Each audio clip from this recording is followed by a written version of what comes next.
হাতে পায়ে রশি লাগায় যখন তেলের ডেগের মধ্যে ফেলবে, ওরা আল্লাহর নামের স্লোগান দিয়া তেলের মধ্যে চলে গেল। 2 মিনিটের মাথায় তাকায় দেখে তেলের মধ্যে কিচ্ছু নাই, খালি তেল আর ডেগ আছে। ওরা কই গেল খবরও নাই। 3টা যুবক, একই ঘরের সন্তান, ইয়ামান দেশে বসবাস করে, ঈমানওয়ালা ভাই। আর ওই ক্ষমতার চেয়ারে বসে আছে জালেম। ওই জালেম এত বড় জালেম, জুলুম করে আর মানুষকে ডাকে। ঈমানওয়ালা পাইলেই বলে আমার পায়ে সেজদা করো, না হয় তোমাকে ছাড়া হবে না। এই 3টা ভাই যখন খবর পেল ওই জালেম বাদশা ঈমানদারদের পাইলেই তার কদমে সেজদার জন্য বাধ্য করে, বাধ্য না হলে তাকে আগুনে পুড়িয়া মেরে ফেলে। 3 জন যুবক চিন্তা করলো এই দেশে আর থাকবো না, আমরা অন্য দেশে হিজরত করে চলে যাব। রাতের গভীরে 3টা যুবক আত্মরক্ষার জন্য যখন রওনা হয়ে গেল, রাতের আধারে গোয়েন্দা বাহিনীর হাতে ধরা পড়ে গেল। গোয়েন্দাদের হাতে ধরা পড়ার পর 3টা যুবকের বাদশার আদালতে হাজির করা হলো। জালেম বাদশা ডেকে বলে, যুবক তোরা মুসলমান ঈমানওয়ালা? বলে হ্যাঁ। বলে আমার কদমে সিজদা কর। যুবক বলে আমরা এই কপাল আল্লাহর জন্য খাস করেছি, যেই কপাল আল্লাহর কুদরতে লাগায় দিলাম ওই কপাল আর কারো কাছে নত করতে চাই না। আমার মালিক একমাত্র আল্লাহ। আমরা আল্লাহর ভয় নিয়ে চলি, জাহান্নামের ভয়। আমরা এই কপাল দিয়ে তোমাকে সেজদা দিতে পারবো না। বাদশাহ উজিরকে ডাক দিয়া কয়, আড়াল করে একটু বুঝানোর চেষ্টা করো, লোভ দেখাও, টাকা পয়সা ক্ষমতার লোভ দেখাও। যখন লোভ দেখাইলো আবার আমার সামনে আনো। কিছুদিন পর আবার যখন হাজির করা হলো, 3 জন আবার ডাক দিয়া কয়, আমাদের মুনাফিক মনে করবা না যে সকালে এক কথা বললাম বিকেলে কথা পাল্টায় যাবে। আমরা মুনাফিক না, আমরা সাচ্চা ঈমানদার। আমরা ঘুমের আগে যা বললাম ঘুমের পরেও কথা হবে। এইবার জালেম বাদশা বলে, আগুনে এদের জ্বালার ব্যবস্থা করায় দাও, এদের আগুনের মধ্যে পুড়িয়া ফেলাও। এবার বিশাল আগুনের কুণ্ডলী সাজালো আর তেলের ডেক গরম করলো, তেলের ডেকে ফালায় দিবে। তেলের বিশাল বড় ডেক সাজায় তেল গরম করলো আগুন দিয়া, আর ওই তেলের ডেকে ফেলে দিবে।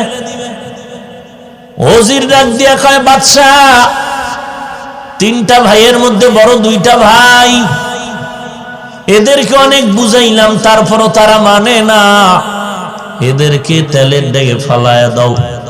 ছোট যেই সন্তান ছেলেটা আছে ওরে আমার হাতে দিয়া দেন, আমি ওকে কৌশলে চেষ্টা করে বেঈমান বানায় দিব। বলে তুমি কি কৌশল ব্যবহার করবা? বলে মুসলমানের ঈমানটারে ধ্বংস করার যত হাতিয়ার আছে এর মধ্যে একটা হাতিয়ার হলো বেপরদা নারী। আমার ঘরে একটা সুন্দরী মেয়ে আছে, ওই মেয়েটার মাধ্যমে আমার ছেলেটার এই যুবকের চরিত্র নষ্ট করে ফেলবো, ঈমান ধ্বংস করে ফেলবো। ঠিক আছে তাই করো। ছোট ছেলেটাকে ওজির তার বাড়ি নিয়ে গেল, আর এই বড় 2 যুবক ঈমানওয়ালার হাতে পায়ে রশি লাগাইয়া তেলের ডেগে ফেলবে। যুবকেরা খালি হাসে, সবাই বলে কি ব্যাপার, এত মুসিবতের সময় কান্না করা দরকার, হাসো কেন? বলে আমরা দেখতেছি জান্নাতের বাগানে ফেরেশতারা স্বাগতম জানানোর অপেক্ষায় আছে। हकीकत से तू दुनिया बेखबर है, दुनिया की नुमाइश पर नजर है। नमी गुयम के आज दुनिया जुदा बाश बहरकारे के बाशी बा खुदाबाश जिसते दुनिया अज़ो खुदा गाफिल बुदार मैं कमाशो नक़रा हो फरजिंदोज़न आब दर कश्ती हालाके कश्तियास्त आब अंदर जीरे कश्ती पुष्टियास्त ওই যুবকটি দুইজন যখন হাসতে হাসতে যাচ্ছে তেলের মধ্যে পড়ার জন্য হাতে পায়ে রশি লাগায় যখন তেলের ড্যাগের মধ্যে ফেলবে ওরা আল্লাহর নামের স্লোগান দিয়া তেলের মধ্যে চলে গেল 2 মিনিটের মাথায় তাকায় দেখে তেলের মধ্যে কিচ্ছু নাই খালি তেল আর ড্যাগ আছে ওরা কই গেল খবরও নাই বাকি রইল একটা যুবক ওজিরে তারে বাড়ির মধ্যে নিয়ে গেল বাড়ির মধ্যে নেওয়ার পর ওজির এই যুবকের বাড়িতে নিয়ে একটা রুমের মধ্যে সুন্দর আয়োজন করলো থাকার খাওয়ার ব্যবস্থা করলো আর মেয়েটাকে বলল তুই সুন্দরভাবে সজ্জিত হইয়া তোর একটা দায়িত্ব 1 মাসের মধ্যে এই যুবকের চরিত্রহীন বেঈমান বানাতে হবে রাখে আল্লাহ মারে কে মারে আল্লাহ ومكروا ومكر الله ومكروا ومكر الله والله خير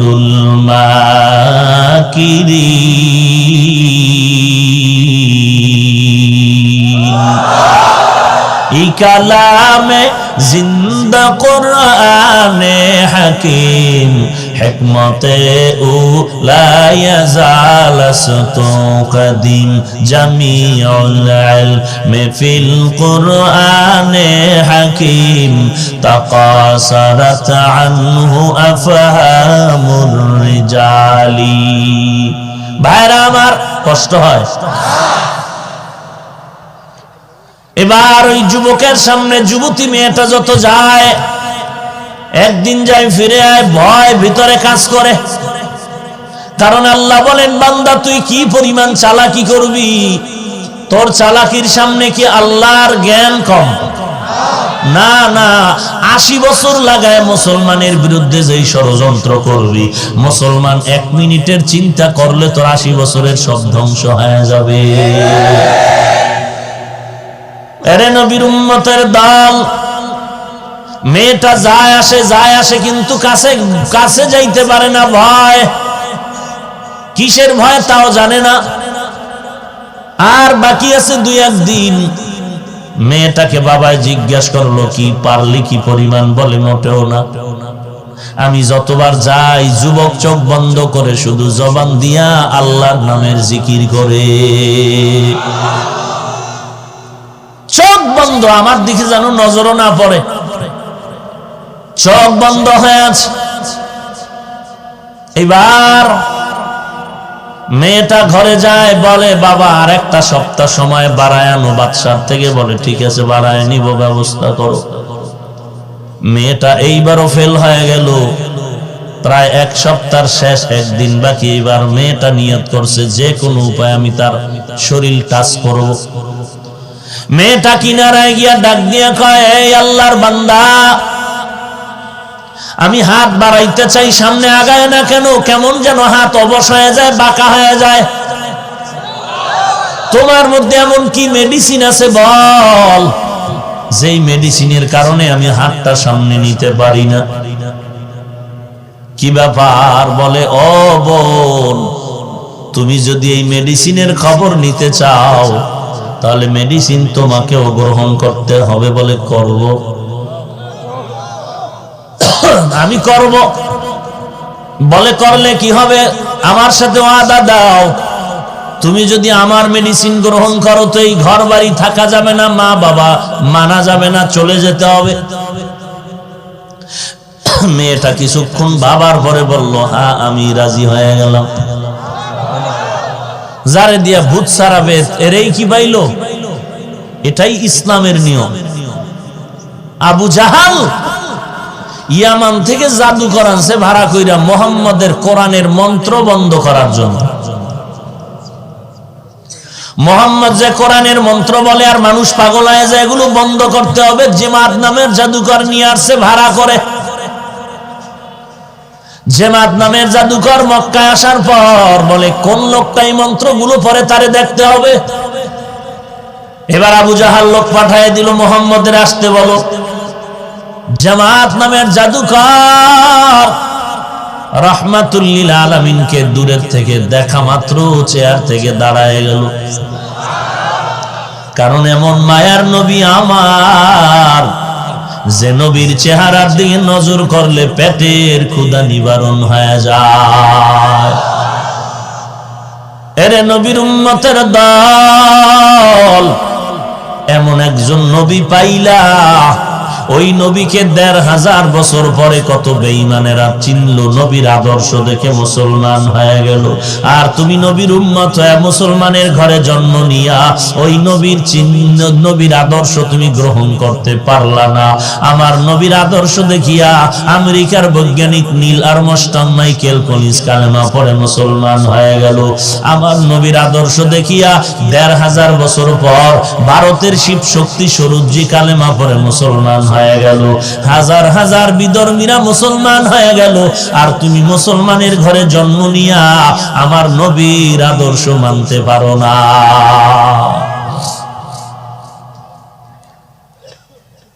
আবু জাহাল এবার পাগল হয়ে গেল, ব্যাপারটা কিরে জামাত? বলে এই লোকটা তোমার খারাপ মনে হয়? আমার তো লোকটা দেখলে ভালো মনে হয়। কারণ পূর্ণিমার চাঁদের থেকেও যার চেহারা মোবারক উজ্জ্বল, যার চেহারার আলোকিতে ঘর আলো। ভাইরা আমার, এইবার মেয়েটা যুবকের কাছে শিকারী হয়ে গেল। যুবক শিকারীর কাছে শিকার হয়ে গেল। যাকে বেঈমান বানাবে সে এখন ইমানের দরজায় যাচ্ছে। এই বাংলাদেশে ইস্ট ইন্ডিয়া কোম্পানি ছিল এক সময়, ওখানের এক কর্মচারী বাংলাদেশে কাজ করত, শুধু কোরআন শরীফ এক জায়গায় জমা করত, জ্বালায় দিবে। তো এক বন্ধুর সাথে দেখা, ডাক দিয়ে কয়, রে ভাই, মুসলমান বন্ধু ডাক দিয়ে কয়, তুমি কি করো? বলে, বন্ধু তুমি জানবানি? বলে, হ্যাঁ। বলে, আমি কোরআন শরীফ জমা করি, এক জায়গায় পুড়িয়া ফালায় দিব। এই বন্ধু, তুই এমন কোরআন জ্বালানের চিন্তা করতেছ, এটি হাঁটতে জানে না, কথা বলতে জানে না। ইন্ডিয়ার মধ্যে এমন কোরআন আছে যারা হাঁটে, খায়, ঘুমায়, কথা কয়, বাথরুমেও যায়।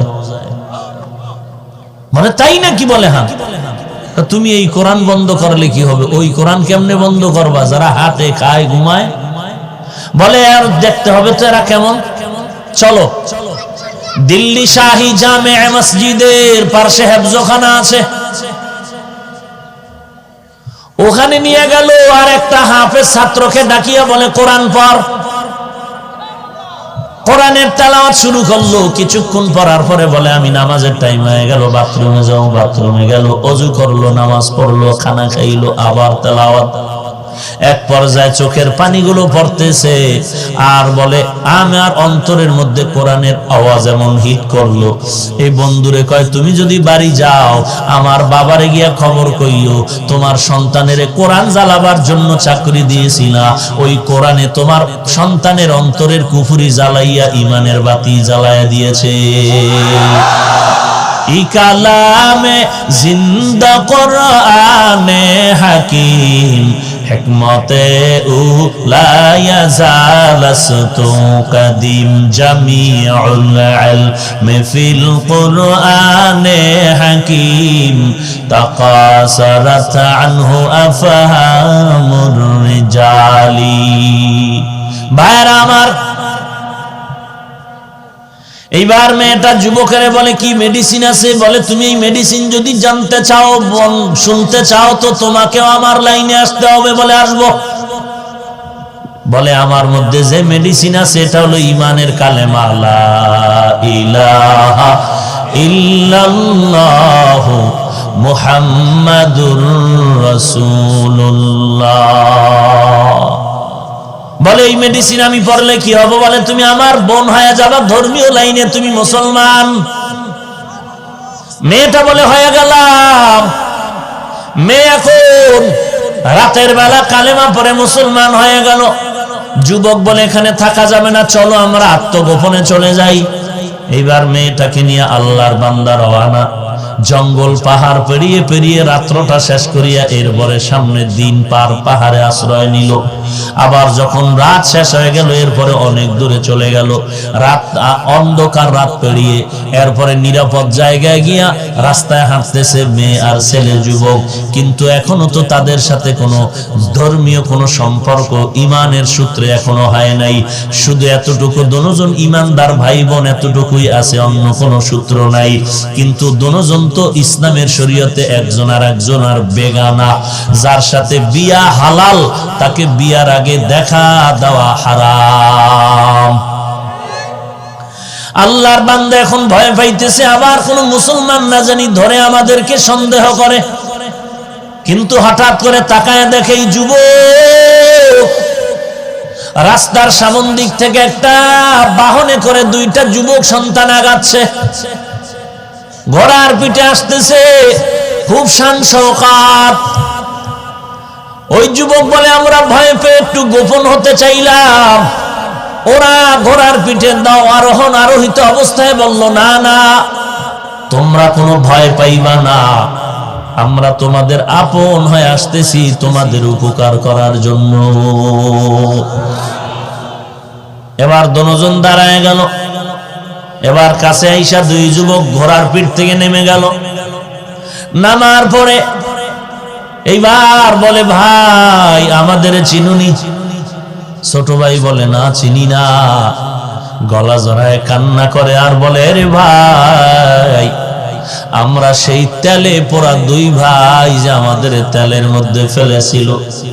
আমরা আল্লাহর জান্নাতের বাগানে ছিলাম, আল্লাহ পাঠাইছে তোমার সাথে এই মেয়ের বিবাহের ব্যবস্থা করে দেওয়ার জন্য।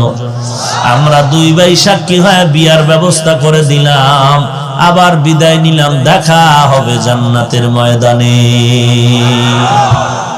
ইয়া ইলাহি তু মেরা মাবুদ হ্যায়, या इलाही तू मेरा माशूक है, या इलाही मुझसे मुझको दूर कर, ताकि देखो मुझ में तुझको एक नजर, या इलाही तू मेरा सत्तारो है, या इलाही तू मेरा गफ्फारो है। ओ एलाकार पर्दार आड़ालेर मा बोनेरा, ओ যুবক ভাই বিদায় বেলা পায়ে হাত রেখে অনুরোধ করে যাই রে যুবক, জীবনভর বয়ান শুনলা, নামাজ যদি না পড়ো কি লাভ হবে? অনুরোধ করে বলি আজকে থেকে তওবা করো, হে আল্লাহ ওই যুবকের মতো ঈমানওয়ালা বানায় দাও। ওরে বাবা তুমি টুপি পরলে নামাজ পড়লে তোমার ব্যবসা বন্ধ হবে না, লেখাপড়া বন্ধ হবে না, তোমার চাকরিও ছুটে যাবে না। কারণ বহু চাকরিজীবী তাকায় দেখো, র‍্যাব আর্মি পুলিশ বিডিআরের চাকরি করে, 5 ওয়াক্ত নামাজি আছে না নাই? কোটি টাকার ব্যবসা করে, 1 টাকাও হারাম খায় না, অভাব নাই। তুমি কেন পারবা না রে বাবা? আল্লাহর কাছে তওবা করো। ও আল্লাহ জীবনে কোনোদিন আর নামাজ ছাড়বো না, জীবনে মা বাবারে কষ্ট দিব না, আলেম ওলামাদের বিরোধিতা করব না, জীবনে কোনোদিন নবীর সুন্নতের বিপরীত চলবো না, সহিভাবে কোরআন তেলাওয়াত শিখবো, 5 বেলার নামাজ ঠিকমতো আদায় করব, দেশের বিরুদ্ধে জাতির বিরুদ্ধে কোনো ষড়যন্ত্র করব না। মুনাফিকি যদি না থাকে, যদি আল্লাহর মহব্বত অন্তরে থাকে, মুনাফিকি যদি না থাকে, খাঁটি তওবার নিয়ত যদি থাকে, গলায় ছুরি আসলে মরে যাব, তারপর আল্লাহকে বেজার করব না, নবীকে বেজার করব না, আলেম ওলামাদের বিরুদ্ধে যাব না, মা বাবাকে কষ্ট দিব না। এরে নবীর উম্মতের দল, 5 বেলার নামাজ ঠিকমতো আদায় করবা। তওবা করার যদি নিয়ত হয়, খাঁটি তওবার নিয়তে দুটো হাত আল্লাহকে দেখায় দাও। আয় আল্লাহ আমাদের হাত আপনি কবুল করে নেন। আয় আল্লাহ কারো হাত খালি ফিরে দিয়েন না রে মালিক। আয় আল্লাহ সকলের হাত আপনি কবুল করে নেন। আয় আল্লাহ সবার তওবা কবুল করে নেন। আমার প্রত্যেকটা যুবকদের হাত আপনি কবুল করে নেন। আয় আল্লাহ তওবার উপরে মজবুত হয়ে চলার তৌফিক দান করেন। 5 ওয়াক্ত নামাজি বানায় দেন। আয় আল্লাহ দুনিয়ার জীবন শান্তির জীবন বানায় দেন। নবীজির তরিকায় চলার তৌফিক দান করেন। গুনাহের প্রতি ঘৃণা জমায়া দেন। আমাদের দিলে দিলে মোহাব্বত বাড়ায়া দেন। আমাদের তওবার উপরে মজবুত হয়ে চলার তৌফিক দান করেন। আমিন। وَلَنَبْلُوَنَّكُمْ بِشَيْءٍ مِّنَ الْخَوْفِ وَالْجُوعِ ونقص من الأموال والأنفس والثمرات وبشر الصابرين।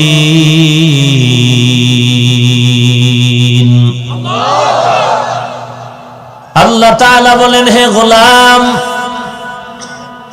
আমি আল্লাহ মুমিনদেরকে অবশ্যই পরীক্ষা করবই করব। মিনাল খাউফ, ভয়ের মাধ্যমে, ওয়াল জু, ক্ষুধার মাধ্যমে, ওয়া নাকসিম মিনাল আমওয়াল, সম্পদের ঘাটতির মাধ্যমে, ওয়াল আনফুস, জীবনের ঘাটতির মাধ্যমে আমি ছেলে দিয়ে নিয়ে যাব, ওয়াস সামারাত, ফল ফসলের ঘাটতির মাধ্যমে। এই পরীক্ষায় যদি বান্দা পাস করতে চাও, একটা পুঁজি লাগবে, ওয়াবাশশিরিস সাবিরিন, ধৈর্য ধারণকারীর জন্যই হলো একমাত্র সুসংবাদ। ধৈর্য ধারণ না করলে বান্দা এ পরীক্ষায় পাস করা যাবে না। আপনারে পায়ে ধরে বুঝাইতেছি, নামাজ পড়েন, গুনাহ ছাড়েন। আল্লাহর কোরআন সত্য, নবী সত্য, আল্লাহ সত্য, কিয়ামত সত্য। এরপর কোরআনের আজও পর্যন্ত একটা ভুল কেউ বের করতে পারলো না। অপচেষ্টা করেছিল বহু বেঈমান, বরং আল্লাহর কোরআনের ভুল বের করতে গিয়ে বহু বেঈমান কালেমা পড়েছে। তাহলে একটা কথাও মিথ্যা নাই। কোরআনে জান্নাতের বয়ান আছে, জাহান্নামের বয়ান আছে, একটা বয়ানও মিথ্যা না। জান্নাতে কারা যাবে, জাহান্নামে কারা যাবে, তাও কোরআনে বলা আছে, তাও মিথ্যা না। গুনাহগারেরা জাহান্নামে যাবে, নেক আমলওয়ালা জান্নাতে যাবে। ইন্নাল আবরারা লাফি নাঈম ওয়া ইন্নাল ফুজ্জারা লাফি জাহিম, সব বলে দেওয়া আছে। এরপরও আপনারা তাবলীগের বয়ান, পীর সাহেবদের বয়ান, জুমার খতিবের বয়ান, বক্তাগণের বয়ান, ওলামায়ে কেরামের বয়ান, কোরআন সত্য, আলেমদের বয়ান সত্য, এরপরেও আপনারা মানেন না কেন? কারণ কি? অথচ কেউ যদি কোটি টাকা সামনে দিয়া বলে, হাফিজ ভাই দাড়িটা কেটে ফেলো, আমি জবাব দেওয়ার আগে আপনার অন্তর কি বলে? আমি টাকার লোভে দাড়ি কাটবো? আপনার ঈমান কি বলে? আপনার অন্তর কি বলে? আমি টাকার লোভে টুপি ফেলে দিব? তাহলে আপনিও মানুষ, আমিও মানুষ, আপনিও বাংলাদেশি, আমিও বাংলাদেশি, আপনিও যে আল্লাহ মানেন, আমিও সে আল্লাহ মানি। আপনার আল্লাহ আমার আল্লাহ এক, আপনার নবী আমার নবী এক, নাকি আলাদা? আমার কোরআন আপনার কোরআন, আমার কাবা আপনার কাবা ভিন্ন? সব এক। আপনিও আমিও একই দেশি মানুষ। আপনিও কোরআন বুঝেন, মানেন, আমিও কোরআনের অনুসরণ করি, আমিও নবীর উম্মত, আপনিও নবীর উম্মত। তাহলে সব কিছু ঠিক সত্য হওয়ার পরেও আপনাকে পায়ে ধরে বলতেছি, আপনি নামাজ পড়েন, আপনি পড়তে চান না, টুপি মাথায় দিতে চান না, আর আমি নামাজ ছাড়তে চাই না, টুপি ছাড়তে চাই না। ব্যাপারটা কি?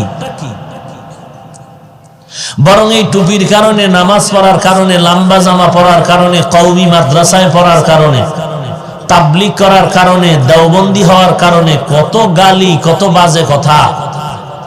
এরপরও দাড়ি ফালাই না, টুপি ফালাই না। এই শীতের মধ্যে ফজরের সময় ঠান্ডা পানি দিয়ে ওযু করে নামাজ পড়া কি পরিমাণ কষ্ট, বুঝানোর ভাষা নাই। এরপরও নামাজ ছাড়ি না, আর আপনি পড়তেই চান না। কারণ কি? আবার বলেন জান্নাত সত্য, জাহান্নাম সত্য, কোরআন সত্য, হাদিস সত্য, আল্লাহ সত্য, নবী সত্য, বয়ান সত্য, এরপরও মানেন না। কারণটা কি? একমাত্র কারণ জাহান্নামের ভয় অন্তরে নাই। আল্লাহর কাছে হিসাব দেওয়ার ভয় অন্তরের মধ্যে নাই। যদি থাকতো তাহলে আপনি দুনিয়ার সব উল্টায় গেল, আল্লাহর বিরুদ্ধে যাইতে পারতেন না। দেখেন কথার কথা, আমরা ওই রকম যারা মাদ্রাসার ছাত্র আলেম ওলামা, কোটি টাকার মালিকও না, বিল্ডিংও নাই, আর বাহাদুরিও নাই, বিশাল টাকার চাকরি করে তাও না, মোটামুটি মসজিদে আছে, মাদ্রাসায় আছে, হালকা বেতনে জীবন যাপন করে, ওই রকম আরামেও নাই, মোটামুটি চলতেছে আলহামদুলিল্লাহ, স্বাচ্ছন্দ্যের জীবনও না, এত কষ্ট, এরপরে মানুষের কত গালি। ইমামতি করলে তো উপায় নাই, যার নাই কোনো গতি সে করে ইমামতি। রিকশার ড্রাইভার পর্যন্ত ইমাম সাহেবের সাথে বেয়াদবিমূলক আচরণ করে, আর উপরে যারা আছে এরা তো করেই। মসজিদে ময়লা কেন, এই জন্য ধমক দেয় খাদেম রে, মুয়াজ্জিন রে, কেন মসজিদ কি মুয়াজ্জিনের নামে রেজিস্ট্রি করা? তা তুমি ধমক দেওয়ার কে? মসজিদ তো আল্লাহর ঘর, ওই মুয়াজ্জিন যেমন, খাদেম যেমন পরিষ্কার করার দায়িত্ব, তোমারও তেমন পরিষ্কার করার দায়িত্ব। তুমি ধমক দিয়া জীবনে যা আমল করছো সওয়াব সব বরবাদ হয়ে গেল। কারণ বেয়াদবি সব জায়গায় করা যায় না, জায়গা মতো বেয়াদবি একবার করলে জীবনের সব বরবাদ হয়ে যায়। তাহলে এত এই অল্প জিন্দিগির মধ্যে কোটি টাকার বাহাদুরিও নাই। তাহলে আমি টুপি ফালাই না, শুধু এমন না, যদি কেউ আইসা আল্লাহর বিরুদ্ধে বলে, কোরআনের বিরুদ্ধে বলে, দ্বীনের বিরুদ্ধে বলে, শুধু বলে না, দ্বীনের লাইনে চলে না, তার সাথে আমরা সম্পর্ক রাখতে রাজি না। একটা যুবক ছেলে একজন নেতার পিছনে ঘুরে জীবন দেয়, দেয় না কেন? জানে এই নেতায় আমার টাকা দেয়, পেট চালায়, সংসার চালায়। একটা লোক রিকশার ড্রাইভার, রিকশাটারে নিজের গায়ের গামছা দিয়ে মুছে, পাও লাগায় না কেন? এই রিকশার দ্বারা তার রিজিক হয়। এমনকি রিকশা তার রক্ষা করতে গিয়ে জীবন দেওয়া লাগলে দিয়ে দেয়। এরকম প্রত্যেকটা মানুষ, একটা যুবক যুবতীর জন্য জীবন দেয়, কি শুধু দিলের ভালোবাসা, আর কিছু না। মা বুঝায়, বাবা বুঝায়, তোর জন্য ভালো মেয়ে এনে দিব, কোটিপতি, কাজ হবে না, ফকিন্নি নিয়ে থাকবো, তোমার বয়ান হবে না। কারণ কি? দিলের মধ্যে মহাব্বত। তাহলে যার অন্তরে, আমাদেরকে যদি বলেন টুপি ফালায় দেন, গলার উপরে ছুরি দিয়ে যদি মারেন, জীবন অনায়াসে জীবন দিব, কিন্তু রসুলের সুন্নাত ছাড়ব না। কেন? শুধু দ্বীনের মহব্বত, রসুলের মহব্বত, আখিরাতের উপরে পূর্ণ বিশ্বাস। আর আপনারা যারা বলেন মানি, মূলত আপনাদের অন্তরে আখিরাতের উপরে কোনো পরিপূর্ণ বিশ্বাস এখনো জন্ম নেয়নি। যদি নিত তাহলে নিজের টুপি মাথায় দিতেন, আর এক টুপিওয়ালারে গালি দিতেন না। এজন্য আল্লাহ বলেন আমাকে ভয় করো, হিসাব দেওয়ার ভয়। ওমরে ফারুক রাদিয়াল্লাহু তাআলা আনহু, অর্ধ জাহানের খলিফা, 10 বছর দায়িত্ব পালন করার পরে, ইন্তেকালের আবার 10 বছর পরে স্বপ্ন যোগে জিজ্ঞাসা করা হলো কবরের কি হালাত? বলে এখনো হালাত শুরু হয় নাই। কেন? বলে 10 বছর যে দেশ পরিচালনা করেছি তার হিসাব শেষ করলাম। এই হলো তাদের হালাত। আমাদের অন্তরে আল্লাহর প্রতি, জাহান্নামের প্রতি ভয় নাই, যে আমার মৃত্যু হবে, হিসাব দিতে হবে, আর মরণটা এখনো হতে পারে। এখানে আপনারা বসছেন, ঘর পর্যন্ত যাওয়ারও গ্যারান্টি নাই। আছে গ্যারান্টি?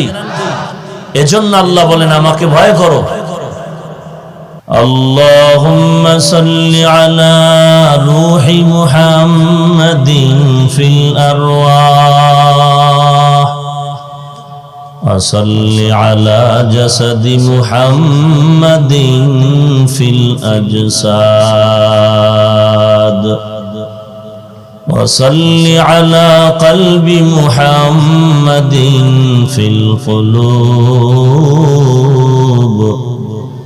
وصل على قبر محمد في القبور سبحانك لا علم لنا إلا ما علمتنا إنك أنت العليم الحكيم رب اشرح لي صدري ويسر لي أمري واحلل عقدة من لساني يفقه قولي مقبول تو ہے شاز ہے قابل تو بہت ہے مقبول تو ہے شاز ہے قابل تو بہت ہے آئینہ کے مانندے تو نہیں دل تو بہت ہے آئینہ کے مانندے تو نہیں دل تو بہت ہے ایک چشم زدن غافل ازا شاہ نباشی ایک چشم زدن غافل ازا شاہ نباشی شاید کہ نگاہ کندگاہ نباشی شاید کہ نگاہ کندگاہ نباشی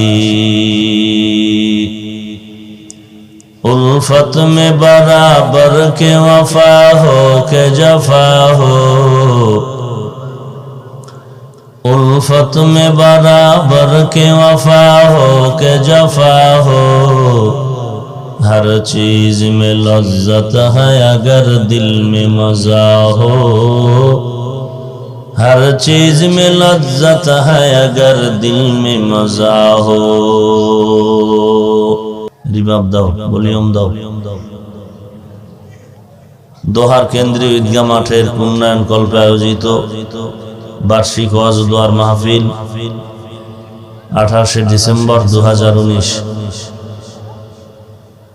মহতী এ মাহফিলে উপস্থিত মোহতারাম সম্মানিত সভাপতি প্রধান অতিথি বিশেষ অতিথি বৃন্দ মুআজ্জাজ ও মুকাররম জাতির মাথার মুকুট রাসাতুল আম্বিয়া হযরত উলামায়ে কেরাম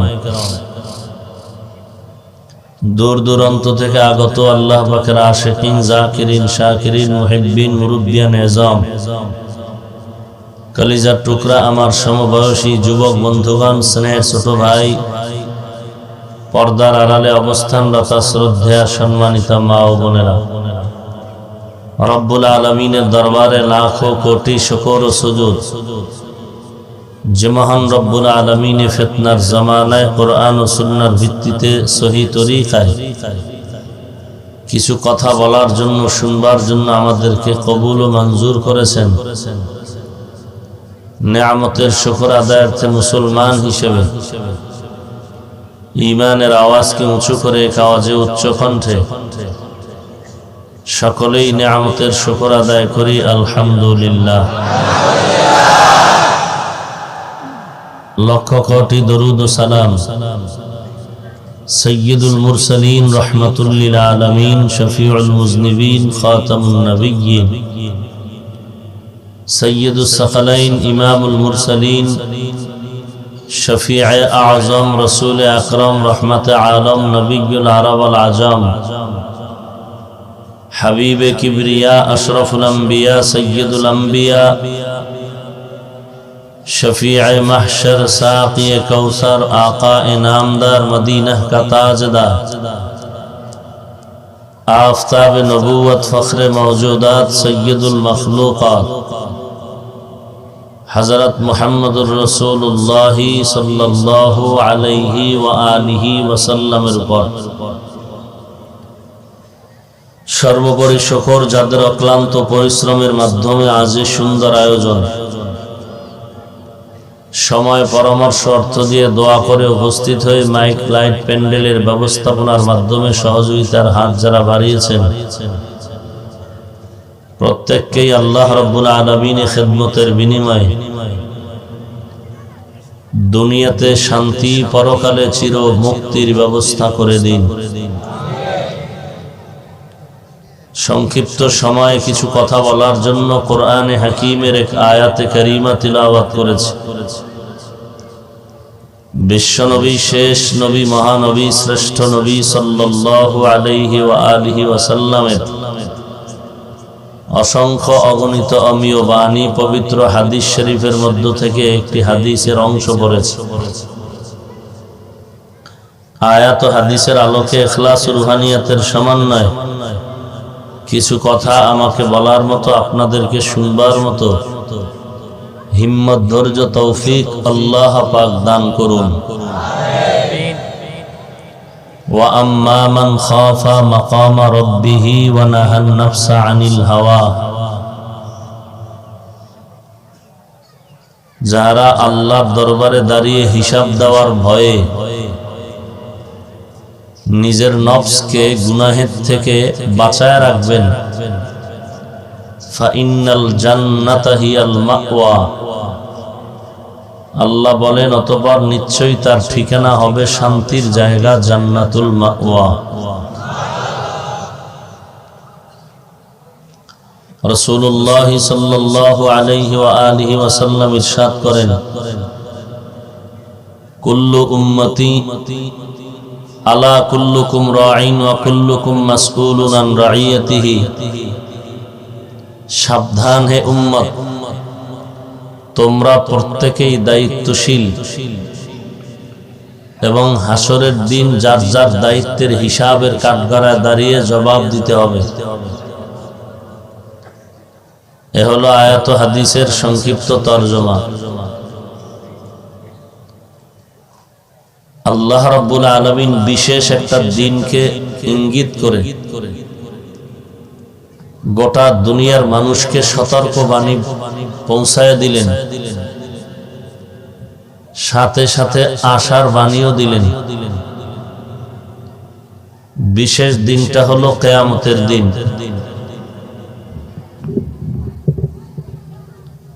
কিয়ামতের দিন কোনো নির্দিষ্ট নাই, অবশ্য দিন নির্দিষ্ট, তারিখও নির্দিষ্ট, কোনো মানুষকে জানার সুযোগ আল্লাহ দেন নাই। জিবরাইল আমিন রাসূলকে জিজ্ঞেস করেছিলেন, মাতাস সাআ, কিয়ামত কবে হবে? নবীজি বলছিলেন যে প্রশ্নকারীর থেকে জবাব দেনেওয়ালা বেশি জানে না। মাল মাসউলু আনহা মিনাস সাইল,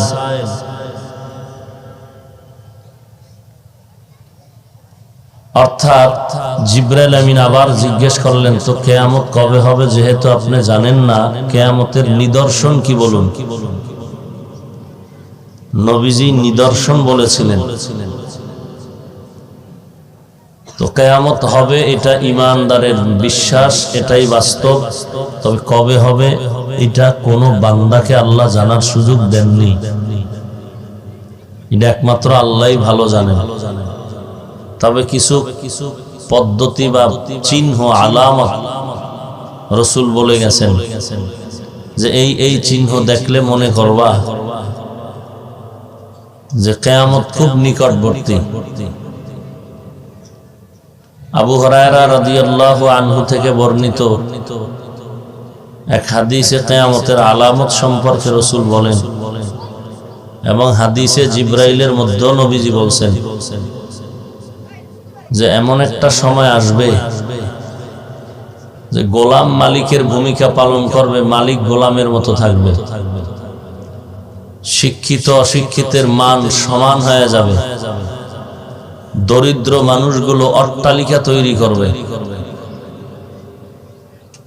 এরপরে আবু হুরায়রা বলেন, ইজা তুখিজাল ফাইউ দাওয়ালা ওয়াল আমানাতু মাগনামা ওয়াজ যাকাতু মাগরামা ওয়া তুউল্লিমা লিগাইরিদ দ্বীন মান আতা'আর রাজুল ইমরাতাহু ওয়া আক্কা উম্মাহু ওয়া আদনা সাদিকাহু। অনেক আলামত বলেছেন ইলা আখিরিল হাদিস। নবীজি বলেন এমন একটা সময় আসবে যে উম্মতেরা ইমানদার দাবি করার পরেও বেঈমান হয়ে যাবে। দাবি করবে ইমানদার, কিন্তু ইমান থাকবে না। সাহাবায়ে কেরাম বললেন, ওই সময় কি মুসলমান কম থাকবে? বেদিন বেঈমান বেশি থাকবে? নবীজি বললেন, না, মুসলমানের সংখ্যা তুলনামূলক বেশি থাকবে, মসজিদও বেশি থাকবে। মসজিদ সুন্দর হবে, মানুষের অন্তর সুন্দর হবে না। এখন মসজিদ বাড়তেছে না, টাইলস, মোজাইক, এসি লাগানো, কিন্তু মুসল্লিদের অন্তরের হালাত বড় করুণ। নামাজ পড়ে মিথ্যা কথা বলে, নামাজ পড়ে সুদ খায়, নামাজ পড়ে ঘুষ খায়, নামাজ পড়ে দাড়ি কাটে, নামাজ পড়ে বেপরদায় চলে, নামাজ পড়ে কোরআন হাদিস তথা কোরআনওয়ালা উলামায়ে কেরামের বিরুদ্ধে কথা বলে। আছে না নাই? অযোগ্য ব্যক্তি যোগ্যতার চেয়ার নিয়ে টানাটানি করবে। একজন ইঞ্জিনিয়ার বিল্ডিং কেমনে সুন্দরভাবে উঠানো যায় ভালো জানেন, আর একজন ইঞ্জিনিয়ার না, সে ভালো জানবেন না। ইমামতি কেমনে করতে হবে, বয়ান কেমনে করতে হবে, এইটা আবার ইমাম সাহেব ভালো জানেন, আলেম ভালো জানেন, অন্যে জানবে না। কিন্তু এখন এটা উল্টা দিকে চলতেছে। শিয়ালের হাতে মুরগি আমানত জামত দেওয়া রাখা যেমন বোকামি, একটা নির্বোধ বেনামাজি সুদখোর কোরআন হাদিস কিচ্ছু জানে না, একেও ধর্মের চাবি হাতে দিয়া রাখাও বোকামি।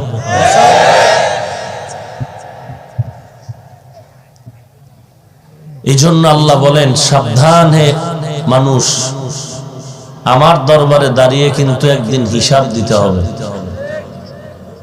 এই হিসাবের ভয় অন্তরে জমা করে যারা নিজেকে গুনাহ থেকে বাঁচাবে, তার ঠিকানা শান্তির জায়গা জান্নাত।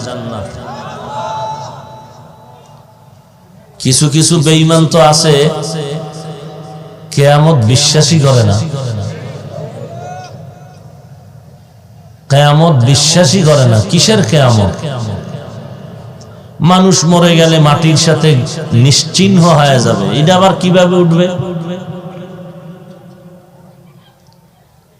তো উলামায়ে কেরাম বলেন, আরবি মাসের 1 তারিখ তুমি আকাশের দিকে তাকায় দেখো, চিকন চোখের নজরে পড়ে না একটি চাঁদ। এই বিশাল একটা চাঁদ,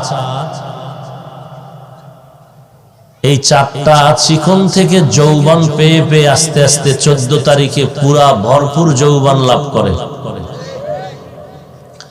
আবার এর মধ্যে যৌবনের ভাটা এসে যায় 14 তারিখের পরে, আলো কমে যায়, যৌবনও কমে যায়, আবার আগের মতো চিকন হয়ে যায়, এক পর্যায়ে নাই। আবার আরবি মাসের 1 তারিখ আবার হাজির।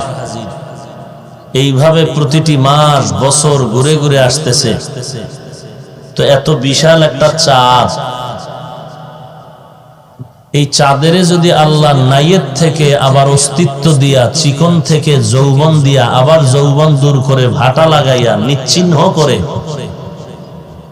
আবার অবিকল চাঁদ আল্লাহ উঠায়া দেখাইতে পারেন, তাহলে মানুষকে আল্লাহ পাক নাইয়ের থেকে 1 ফোঁটা নাপাক পানি, সেখান থেকে অস্তিত্ব দিয়া আল্লাহ পাক দুনিয়াতে পাঠায়া যৌবন দিয়ে বড় করে 40-এর পরে যৌবন আবার ভাটা লাগায়া কবরে নিয়ে নিশ্চিহ্ন করে আল্লাহ আবার অবিকল ভাবে উঠাইতে কেন পারবেন না? যেই আল্লাহ পারে না, ওই আল্লাহ আমরা মানি না। আমরা এমন আল্লাহকে মানি যে আল্লাহ পারবেন। আপনার স্ত্রী অথবা আপনার মা, আপনার বোনের কানের অলংকার ভেঙে গেছে, স্বর্ণের অলংকার। এই স্বর্ণের অলংকারটা আপনি এখন স্বর্ণকারের দোকানে চলে গেলেন, ঠিক করে নিয়ে আসবেন। গিয়া বললেন, এই কানের অলংকারটা ভেঙ্গে নতুন করে আবার একটা অবিকল ডিজাইনের অলংকার বানায়া দাও। স্বর্ণকার আপনার চোখের সামনে অলংকারটা আগুনে পুড়িয়া পানি বানায়া আপনার সামনে ফুল পানি হয়ে গেছে, অস্তিত্ব নাই। আবার ওই অংশ দিয়েই অবিকল কানের অলংকার বানাতে পারে কি পারে না? এই জ্ঞান স্বর্ণকারের মাথায় কে দিলেন? সে আল্লাহ কেন পারবেন না? হ্যাঁ, আপনি ভাবতেছেন এত বিশাল মানুষ, এগুলো কেমনে পারবে? কোটি কোটি সহস্র কোটি মানুষ, এগুলো আল্লাহর কাছে একটা প্লেটে পিপিলিকা রাখলে যেমন এরকম। আপনার সামনে একটা প্লেটের মধ্যে যদি 5 লাখ পিপিলিকা রেখে চেপে দেওয়া হয়, যে একটা পিপিলিকা বের হলে মেরে ফেলবা, একটা প্লেটে 10 লাখ পিপিলিকা থাকলে আপনার কন্ট্রোল করা কি কঠিন না সহজ? হ্যাঁ, প্লেটের সামনে আপনার পিপিলিকা বের হতে পারবে না, বাইরে হইলেই মাইল। তাহলে একটা প্লেটের মধ্যে যদি পিপিলিকা থাকে, ছড়ায় ছিটায় দূরে নাই, এক জায়গায় নজরে, কন্ট্রোল করা কি কঠিন না সহজ? তাহলে সারা দুনিয়াটা আল্লাহর কাছে একটা পানদানের মতো, একটা পানদানের মতো, আল্লাহর কাছে কিছুই না। আর মানুষ পুড়িয়া ফালাক, পচে যাক, গলে যাক, সাগরে মরুক, ওর মধ্যে একটা অংশ আছে শরীরের, এটা কোনো কিছুতেই গলবে না। এই যে মেরুদণ্ড আছে পিঠের মধ্যে, গোড়ায় একেবারে নিচে একটা ছোট্ট অংশ আছে, মার্বেলের মতো, আরো ছোট, এটা পানিতেও গলবে না, আগুনেও জ্বলবে না। এর থেকেই মানুষ তৈরি হবে হাসরের ময়দানে। তো কিয়ামত হবে। এখন কেন হবে? কিয়ামতের দরকার কি? বলে ইনসাফের বিচার করার জন্য। কেন দুনিয়ার? বলে দুনিয়াওয়ালারা ইনসাফের বিচার পূর্ণাঙ্গ করতে অক্ষম। যেমন আপনাদের এলাকার থেকে এক সন্ত্রাসী ধরে নিল প্রশাসন, মার্ডারের আসামি, আদালতে হাজির করা হলো, আদালত তাকে রায় দিল। মহামান্য আদালত বললেন, বিচারপতি বললেন একে হত্যা করো, হত্যার বদলে হত্যা। সে একজনকে হত্যা করেছে, তাকেও হত্যা করে দাও। কিছুদিন পর আরো একজন আসামি ধরা পড়লো, সে একজনকে হত্যা করেনি, 5টা মার্ডার করেছে।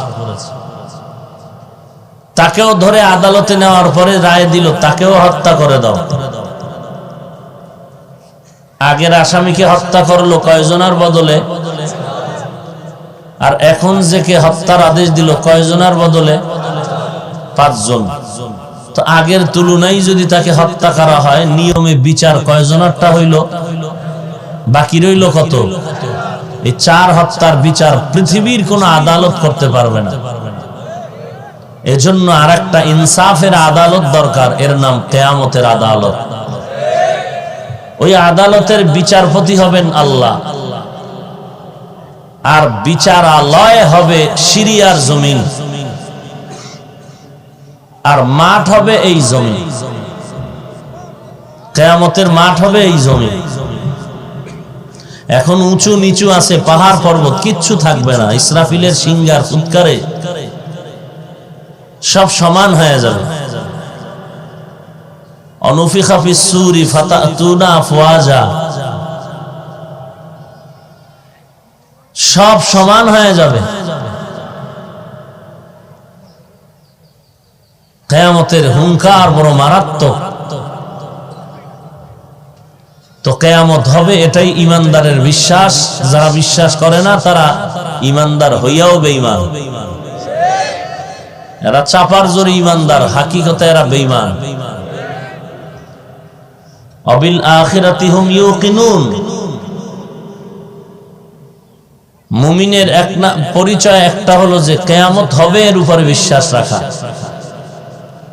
আর ওদিনের আদালতে দাঁড়াইয়া হিসাব দেওয়ার ভয় কেন? বলে আদালত হবে খুব মারাত্মক, কোন সুপারিশের কায়দা নেই।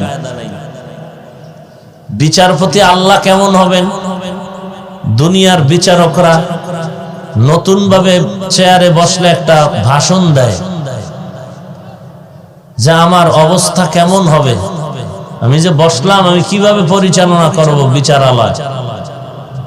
আল্লাহ বিচারপতি বিচারালয়ে বসে একটা ভাষণ দিবেন, খুব গরম ভাষণ। লিমানিল মুলকুল ইয়াউম লিল্লাহিল ওয়াহিদিল কাহ্হার। আর এই ভাষণটা দেওয়া মাত্র হাসরের মাঠ থরথর করে কেঁপে উঠবে। জমিন থেকে 9,30,00,000 মাইল উপরে সূর্য। বিজ্ঞানীদের ভাষায় বলা, যদিও হিসাবে ভুল,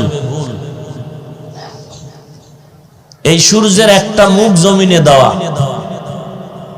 আবার এই তাপমাত্রা কমানোর জন্য ফেরেশতারা পানি দিচ্ছে, ঠান্ডা পানি। এরপরে যে তাপ আছে এটাও ডাইরেক্ট জমিনে আসে না, ওই সূর্যের নিচে একটা পাতলা গ্যাসের আবরণ আছে, কোটি কোটি ছিদ্র ওই আবরণটার মধ্যে। সূর্যের তাপমাত্রা ওই গ্যাসের আবরণ কন্ট্রোল করে, কন্ট্রোল করার পরে বাকি তাপ জমিনে দেয়। এই তাপটাও বান্দা সহ্য করতে পারবে না। মাথার চামড়া পাতলা, আল্লাহ চুল দিয়া ব্যবস্থা করলেন তাপ কমানোর জন্য। জঙ্গলের পশুরা কি পোশাক পরবে, আল্লাহ পশম দিয়া পোশাকের ব্যবস্থা করে দিলেন। যে সূর্যের তাপে ওদের তো আর আলাদা পোশাক নাই, জন্মগত পোশাক দিয়ে দিলেন যাতে কষ্ট না পায়। এই সূর্যের গরম আমরা সহ্য করতে পারি না, ঘাম পাখার বাতাসেও ঠান্ডা হয় না। আর কিয়ামতের দিনে সূর্য মাথার উপরে নেমে আসবে। আল্লাহ বলবেন তোর 12টা মুখ জমিনের দিকে ফিরায় যত তাপ আছে ছেড়ে দাও। সূর্যের সমস্ত তাপে জমিন তামা হয়ে যাবে। গুনাহগারদের মাথার মগজগুলো টাস টাস করে ফেটে যাবে। পেটের নাড়িভুড়ি পায়খানার রাস্তা দিয়ে বের হয়ে যাবে। অপরদিকে জাহান্নামের হুঙ্কার, চিৎকার করে বলবে আল্লাহ গুনাহগারগুলো আমার মধ্যে দাও। এই সব কথা কোরআন হাদিসে আছে না নাই? যারা ঈমানদার আপনারা বিশ্বাস করেন তো, নাকি সন্দেহ আছে? তো বিশ্বাস যদি করেন তাহলে ওই জাহান্নামের আগুন কি মনে করেন সহ্য করা যাবে? সূর্যের গরম সওয়া যাবে? তাহলে সহ্য করতে না পারলে গুনাহ ছাড়তে হবে। কি ছাড়তে হবে? ওয়া আম্মা মান খাফা মাকামা রাব্বিহি ওয়া নাহান নাফসা আনিল হাওয়া ফাইন্নাল জান্নাতা হিয়াল মাওয়া। हर के दारात खौफे हक दर दिल मदाम जन्नातुल मावा देहद उरा मकाम जुज़बा हक चीज़ मखाज इंसो जा फजले उआ मस्ते दर जुमला जहा। ওই গুনাহ থেকে বাঁচার জন্য অন্তরে যেই মেডিসিন লাগবে তার নাম হলো খৌফ, ভয়, আল্লাহর কাছে হিসাব দেওয়ার ভয়। এই ভয়টা যার অন্তরে ঢুকবে ওই বান্দা কখনোই গলায় ছুরি আসলেও গুনাহ করবে না। কারো কাছে যদি টাকাওয়ালার কাছে, আপনাদের এলাকার ধনী মানুষের কাছে, যেই ধনী মানুষ বেপরোয়া চলে, কোনো টেনশন নাই, হঠাৎ নোটিশ আসলো দুদক থেকে যে 1 সপ্তাহের মধ্যে তোমার দুদকের অফিসে দেখা করো, তোমার জীবনের সম্পদের হিসাব দিতে হবে। ওই লোকটা যথেষ্ট সলিড থাকলেও হিসাবের প্যাচে না জানি বিপাকে পড়ে যায়।